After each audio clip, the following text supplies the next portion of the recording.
देखिए, जैसा आप सबको पता ही होगा कि वेस्टर्न मीडिया हमेशा से भारत के आंतरिक मामलों में अपनी नाक घुसाता रहा है। भारत में चाहे कुछ भी हो जाए, उस पर वेस्टर्न मीडिया अपनी टिप्पणी जरूर करता है। अब चाहे वो CNN हो, ABC हो, MSNBC हो या फिर जर्मनी और फ्रांस के DW और फ्रांस 24 हो, ये सब भारत और ग्लोबल साउथ के मामलों में अपनी टांग अड़ाते ही हैं। लेकिन जब भी कभी कुछ अमेरिका या अन्य कुछ यूरोपीय देशों में होता है तो कोई भी वेस्टर्न मीडिया हाउस किसी भी प्रकार की टिप्पणी नहीं करता है, या यूं कहें कि वो इन मामलों की सेंसरशिप करता है। और इसका जीता जागता उदाहरण है रशिया यूक्रेन वॉर, जहां पर एक साइड की इतनी बायस्ड कवरिंग करके जेलेंस्की, जिसे कॉमेडियन इन कार्गो पैंट भी कहते हैं, को एक देवता समान बना दिया और पुतिन को इस दुनिया का सबसे खराब इंसान। और कभी भी अमेरिकी जनता को यह बताने की कोशिश भी नहीं की कि नाटो ने अपने 1992 में किए गए वादे को तोड़कर रसिया के ईस्ट में एक्सपेंशन किया और यूक्रेन को नाटो में शामिल करने की बात की। और इसी तथ्य की वजह से ही यह सब कुछ हुआ। और अमेरिका जैसे देश, जिसको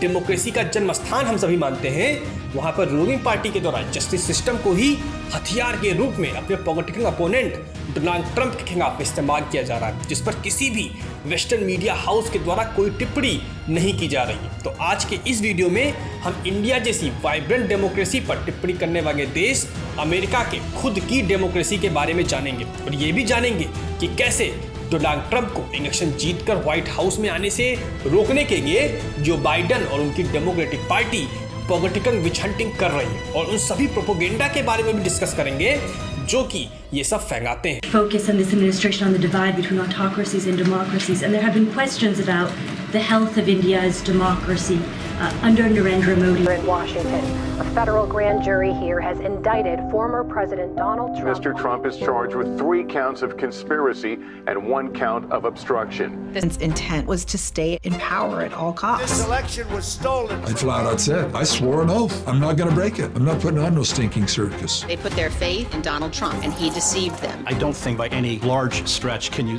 characterize it as bipartisan. The Select Committee laid the path down for the Department of Justice. Donald Trump is going to be the defendant and the candidate. It's hard to imagine how it's going to play out. देखिए, जो western democracy है वो विश्व की सबसे पुरानी डेमोक्रेसियों में से एक है। और कहीं ना कहीं इंडिया जैसे देश, जो कि बहुत बाद में जाकर आज़ाद हुए, उन पर कहीं ना कहीं इन डेमोक्रेसियों का असर पड़ा। अब यदि हम कोई उदाहरण लेकर इसे समझने की कोशिश करें तो भारतीय संविधान की जुडिशियल रिव्यू और फंडामेंटल राइट्स को हम देख सकते हैं, जो कि अमेरिका से इंस्पायर्ड है, जो कि हम सभी भारतीयों के हितों की रक्षा करती है। लेकिन इसका मतलब ये बिल्कुल भी हम नहीं निकाल सकते हैं कि जो वेस्टर्न डेमोक्रेसी है वो विश्व की बहुत ही बढ़िया डेमोक्रेसी है। देखिए, वेस्टर्न डेमोक्रेसी में भी बहुत सारी कमियां हैं, जैसे कि भारत की डेमोक्रेसी में है, और विश्व की अन्य डेमोक्रेसी में भी वही कमियां। अब सभी डेमोक्रेसी में राइट टू वोट, यानी कि अपने रिप्रेजेंटेटिव को खुद चुनने का अधिकार, डेमोक्रेसी का सबसे मजबूत पिलर्स में से एक है। लेकिन अगर कोई भी रूलिंग पार्टी अपने अपोनेंट के बढ़ती पॉपुलैरिटी की वजह से पॉलिटिकल विच हंटिंग का सहारा लेकर अपने अपोनेंट को एलिमिनेट करने की कोशिश करती है तो यह असंवैधानिक है, क्योंकि यह अधिकार अभी भी वोटरों का है। और अभी भी हर डेमोक्रेसी में किसे चुनना है और किसे एलिमिनेट करना है, यह अधिकार वोटर का ही है और उसका ही रहेगा। अब अमेरिका के केस में देखते हैं। अमेरिका में अब ये अधिकार भी छीनने की कोशिश की जा रही। अब आप सभी यही सोच रहे होंगे कि जैसे इंडिया में एजेंसीज जैसे कि इन्फोर्समेंट डायरेक्टरेट या फिर CBI का इस्तेमाल पॉलिटिकल अपोनेंट के खिलाफ होता है, तो वैसा भी वहाँ भी हो रहा होगा। अब यहाँ मैं आप सबको एक बात क्लियर कर दूँ कि यहाँ पर मैं किसी भी पार्टी को जस्टिफाई नहीं कर रहा, क्योंकि जो भी रूलिंग पार्टी होती है वह अपने नेताओं को बचाती ही बचाती है और दूसरी पार्टी के नेताओं को एक्सपोज करने की कोशिश करती है। जबकि सच ये है कि कुछ नेताओं को छोड़कर बाकी सब भ्रष्ट हैं।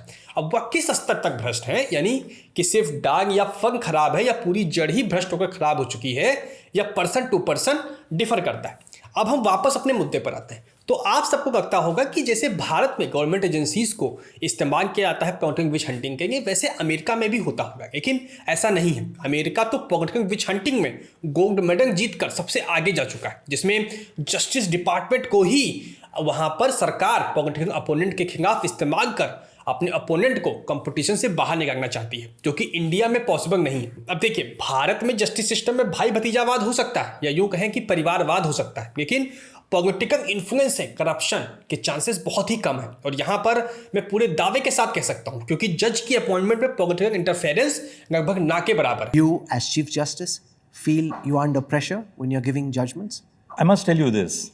When you talk of pressure, there are various kinds of pressure. Let me make it very, very clear. I've been a judge now. By the end of this month, I'll be a judge for 23 years. In my 23 years as a judge of the High Court, as the Chief Justice of the High Court, and as a judge of the Supreme Court, no one, and I hope you will trust me when I say this, no one has told me to decide a case in a particular way. No one. We are so clear in the principles which we follow. वहीं इसके विपरीत में यदि हम सभी देखेंगे तो America में डिपार्टमेंट ऑफ जस्टिस, जिसके अंतर्गत सारे कोर्ट आते हैं, वह सीधे जाकर राष्ट्रपति को रिपोर्ट करता है और सुप्रीम कोर्ट के न्यायाधीश, अपील कोर्ट के न्यायाधीश और यहाँ तक के डिस्ट्रिक्ट कोर्ट के न्यायाधीश सबको राष्ट्रपति ही नॉमिनेट करता है, जिसको अमेरिकी सेनेट के द्वारा कंफर्म किया जाता है। और अगर सेनेट में आपकी स्ट्रांग पकड़ है तो आप जस्टिस डिपार्टमेंट में वेपन के रूप में अपने फेवरेट जज को अपॉइंटमेंट करके कर सकते हो। अब यही बात आप भारत में सोचकर देखो कि कितने सारे लोगों को कथित एजेंसियों के द्वारा अरेस्ट किया जाता है और केस फाइल की जाती है, लेकिन कोर्ट के द्वारा कुछ केसेस को छोड़ते हैं तो ज्यादातर केसेस को रिजेक्ट करके एक्यूज्ड को फ्री कर दिया गया। अब देखिए, अगर इंडिया में भी ऐसा जस्टिस सिस्टम बन जाए तो पक्की बात है कि डेमोक्रेसी तो खतरे में छोड़िए खत्म हो जाएगी। मतलब जिसकी लाठी उसकी भैंस वाली बात होगी। इसलिए हाल ही के समय में आप सबने देखा होगा कि जो भी रूलिंग पार्टी होती है, अब चाहे वह कांग्रेस हो या बीजेपी, सबके सब जस्टिस डिपार्टमेंट को अपनी कंट्रोल में लेना चाहते हैं, चाहे वो इंदिरा गांधी रही हो या फिर नरेंद्र मोदी। नरेंद्र मोदी ने 2017 में NJAC लाकर कुछ ऐसा ही करने का प्रयास किया था, लेकिन अभी तक इस कार्य में कोई भी राजनीतिक पार्टी सफल नहीं हुई है। और जब तक किसी भी देश की जुडिशरी स्वतंत्र है तब तक उस देश की डेमोक्रेसी भी सेफ है। अब देखिए, अगर संविधान के परिप्रेक्ष्य में हम सब देखें तो संविधान के लिए यह बात हमेशा से कही जाती रही है कि सिर्फ मूल अधिकारों का संविधान में लिखा होना लोगों के अधिकारों की गारंटी नहीं करता है। उन अधिकारों को इन्फोर्स करने और प्रोटेक्ट करने के लिए भी कोई होना चाहिए, और भारत में वह कार्य सुप्रीम कोर्ट करता है और संविधान के रक्षक या फिर यूं कहें कि गार्जियन के रूप में काम करता है। और अब आप सभी को ये सोचिए कि यही रक्षक पॉलिटिकल इन्फ्लुएंस में यदि आ जाए तो क्या होगा। सोचने में ही डर लगता है, लगेगा ही। अब देखिए, भारत में अमेरिका के बारे में लोग सोचते हैं कि वह एक फ्री कंट्री है और वहां पर डेमोक्रेसी का कोई खतरा नहीं है। और जो मैं बात आपको कह रहा हूं उससे पर शायद आप बिलीव ना करें, लेकिन मैं आपको हाल ही में डोनाल्ड ट्रंप के खिलाफ हुए सेविंग फ्रॉड केस के बारे में बताता हूं, जिससे इस बारे में आपका ओपिनियन में बदलाव जरूर आएगा। अमेरिका में तो हाल के समय में हालात ऐसे हैं कि आप सिर्फ डोनाल्ड ट्रंप का नाम लो, रूलिंग पार्टी कोई ना कोई फ्रॉड केस लेकर आपके खिलाफ तैयार है। हम सभी को मालूम है कि जैसे जो भी बिल्डर्स होते हैं वो अपनी बिल्डिंग बनाने के लिए लोन लेते हैं और यह लोन ज्यादातर बैंक्स मुहैया कराता है। और ऐसा ही कुछ डोनाल्ड ट्रंप के भी केस में हुआ, जहां डोनाल्ड ट्रंप ने अपनी प्रॉपर्टी की वैल्यू मान लेते हैं कि $2 अरब बता करके $200 बिलियन का लोन लिया, जिस पर वह इंटरेस्ट भी पे करते हैं। अब देखिए, अब ये बैंक का काम है कि उस प्रॉपर्टी को सही वैल्यू को इवेल्युएट करे और पता करें, क्योंकि हर बिल्डर अपनी प्रॉपर्टी की वैल्यू बढ़ा चढ़ा कर ही बताता है। वही डोनाल्ड ट्रंप ने भी किया। बैंक ने छानबीन की और उस वैल्यू को सही मानते हुए उन्हें लोन दे दिया, जिसे ट्रंप ने समय से पहले ही इंटरेस्ट के साथ पे कर दिया। तो आप ये कह सकते हो कि इसमें ट्रंप को भी फायदा हुआ और साथ में बैंक को इंटरेस्ट के रूप में भी फायदा हुआ, और यह बात यहीं पर खत्म हो जाती है। लेकिन इसके कई सालों के बाद न्यूयॉर्क की अटॉर्नी जनरल लतीशा जेम्स यह केस कोर्ट में फाइल करती हैं कि ट्रंप ने अपनी प्रॉपर्टी की वैल्यू को लोन के लिए ज्यादा बताया था, और सिर्फ 2 से 3 सुनवाई में ही न्यूयॉर्क की कोर्ट ट्रंप के खिलाफ $400 मिलियन की पेनल्टी लगाती है और ट्रंप को सुप्रीम कोर्ट में अपील करने से रोकने के लिए यह कंडीशन भी रख देती है कि अपील करने के लिए ट्रंप को $550 मिलियन का बॉन्ड सबमिट करना पड़ेगा। और ऐसा बॉन्ड आज तक किसी भी बैंक ने अमेरिका के इतिहास में किसी भी पर्सन को इशू नहीं किया, और बॉन्ड सबमिट करने के लिए भी सिर्फ 10 दिन दिए। अब आप सोचिए कि किसी भी व्यक्ति की अपील करने की बेसिक राइट को ही छीन लिया जाए तो वह क्या कहा जाएगा।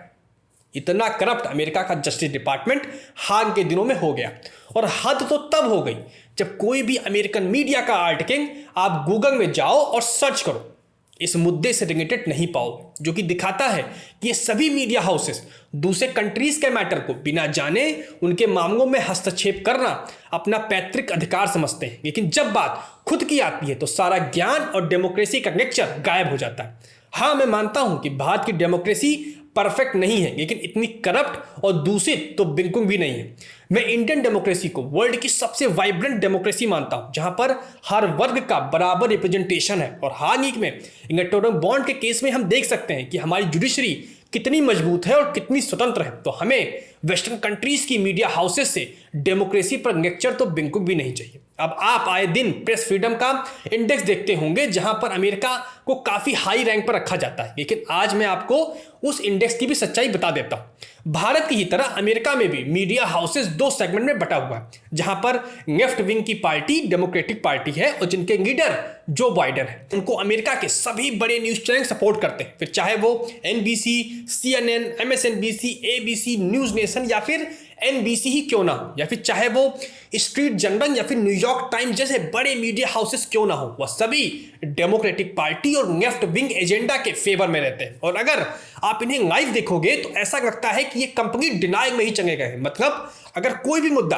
राइट विंग का है तो वो फिर चाहे वो सही है, गलत है, देश के लिए अच्छा है या फिर बुरा है, वह उसे क्रिटिसाइज जरूर करेंगे। वहीं पर राइट विंग और राइट विंग की पार्टी रिपब्लिकन पार्टी, जिसके रिप्रेजेंटेटिव डोनाल्ड ट्रंप हैं, उसको सिर्फ फॉक्स न्यूज ही सपोर्ट करता है। अब मैं आप सभी की जानकारी के लिए बता दूं कि भारत में भी मेजॉरिटी लोग कंजर्वेटिव हैं, जिसका मतलब वो लोग जो फैमिली में विश्वास रखते हैं, भगवान में विश्वास रखते हैं, मैरिज जैसी पवित्र संस्था में विश्वास करते हैं, बच्चा पैदा करने में विश्वास रखते हैं और साथ ही साथ प्रकृति के कानून का पालन करते हैं, कंजर्वेटिव कहलाते हैं। अभी जरा आप मीडिया पर अब हम वापस आते हैं। अब आप सोच सकते हो कि अगर मीडिया का कोई एक काम है तो वो ये है कि वह लोगों के प्रति गवर्नमेंट की जवाबदेही को सुनिश्चित करे या फिर गवर्नमेंट के द्वारा किए जाने वाले कामों के बारे में प्रश्न पूछकर जनता तक सही इंफॉर्मेशन पहुंचाए। और अगर किसी देश की मीडिया इस तरीके से डिवाइडेड हो तो आप कैसे कह सकते हो कि वह देश प्रेस फ्रीडम इंडेक्स में इतनी ऊपर कैसे है? हाँ, मैं जरूर कहता हूं कि भारत में भी मीडिया का कुछ यही हाल है,